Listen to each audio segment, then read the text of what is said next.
Hello friends, welcome again to this YouTube channel. So today we are going to discuss the latest placement numbers that have been reported by Masters Union School of Business based out of Gurugram in Haryana. This has been their first cohort and this is one B school that had caught my attention last year. So if you've been following this channel, you would have seen that in August 2020, I had created this video called 5 reasons why the MBA program of Masters Union School of Business is quite unique.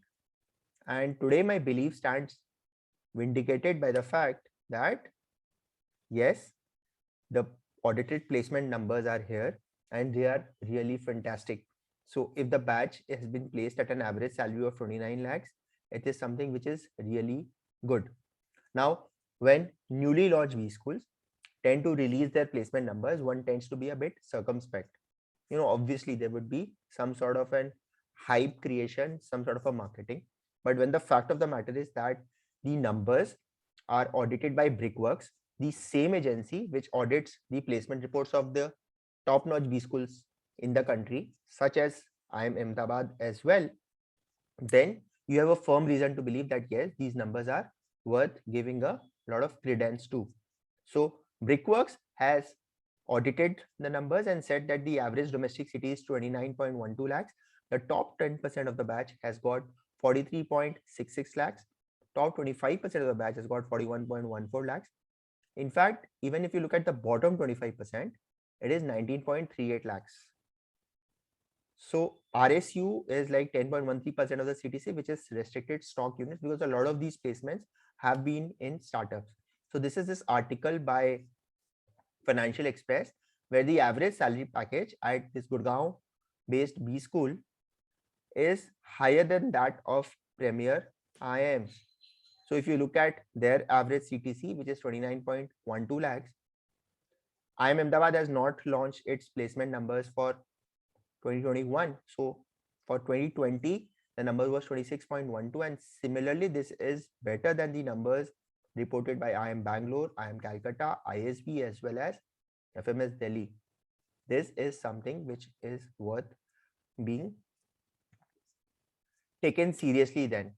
So if you look at the placement statistics, 29.12 lakhs is the average CTC, 45 lakhs is the highest CTC, 45 companies have come on campus, 7% of the cohort has become entrepreneurs and raised VC funds. And this is a batch which has got an average work ex of just 3 years. 16% of the batch was freshers, and engineering graduates have been just 31%, something that they have consciously maintained as a metric. If you look at the segment wise number, top 10%, again, this might be some sort of an outliers, 43.66 lakhs. But top 25% of the batch has also got 41.14%. And then top 50% of the batch gets 36 lakhs, and middle 80%, something what ISB does, it eliminates the top 10 and the bottom 10. This becomes more representative of the salary, 28.76 lakhs. And then even if you look at the bottom 25% of the batch, it is 19.38 lakhs. And people who are just freshers, they've also got 23.2 lakhs. And if you look at the clustering, the broad clustering of the package is 21 lakhs to 30 lakhs. That's where almost like 43% of the batch has been placed. Like even if you look at the lowest salaries, they are in the range of 15 to 18 lakhs, where 12% of the batch has been placed. And this is something which is a reason for cheer. And even if you look at the CTC components, because there have been some startups which are there, ESOPs are just 10.13% of the CTC, and they are all vesting in 1 year, because one tends to always inflate packages through these restricted stock units, which would be vesting in year 4, 5, and just trying to show a higher CTC number. That's not the case. 78% of the CTC is in form of average base salary. The variable joining bonus and other cash components is 12% of the CTC, and 10% is restricted stock units. If you look at the marquee names in consulting, Bain and BCG coming to a B school, and then EY, and then Dow Centric, which is supply chain centric firm. And then last tech, you've got a Microsoft and a Cisco and a Virtusa and a Cognizant. And in tech, you have the Unacademies of the world. And in finance, HSBC, CRISIL, Citi. Fintech, you've got a Razorpay.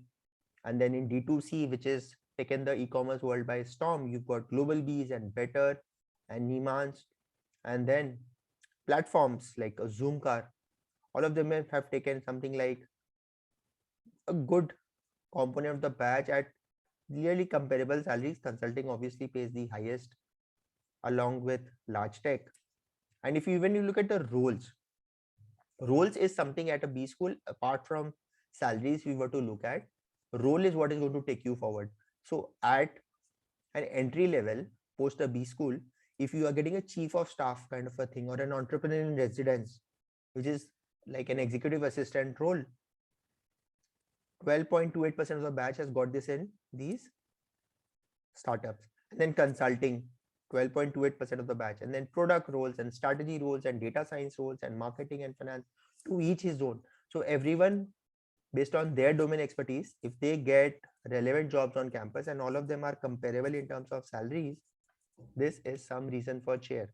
And even if you look at the transition, someone who would have been a fresher from Sense Defense becoming the chief of staff at this startup, and then fresher at LSR becoming consultant at Bain and Company, and then a tax associate at ClearTax, becoming a senior manager at co-lending, and then manager at assistant manager at BDO, becoming a financial planning guy.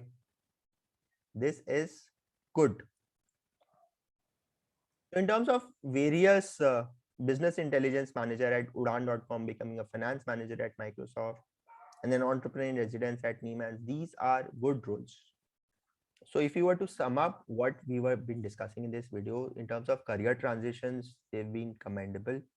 And in terms of the entire domain where people have got the jobs, the kind of brands that have come on campus, the CTC component being quite rational, the clustering bulk of the batch being placed in very reasonable salary ranges, segment-wise numbers audited by Brickworks. These are things that give me reason to believe that yes, this is one good college that should merit your attention.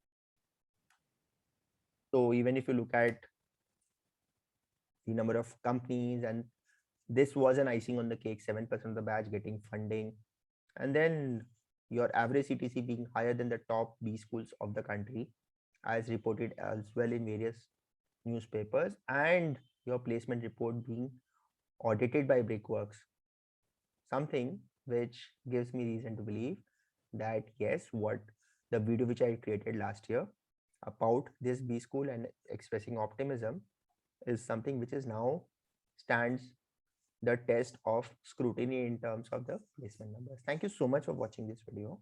All the best. Bye bye.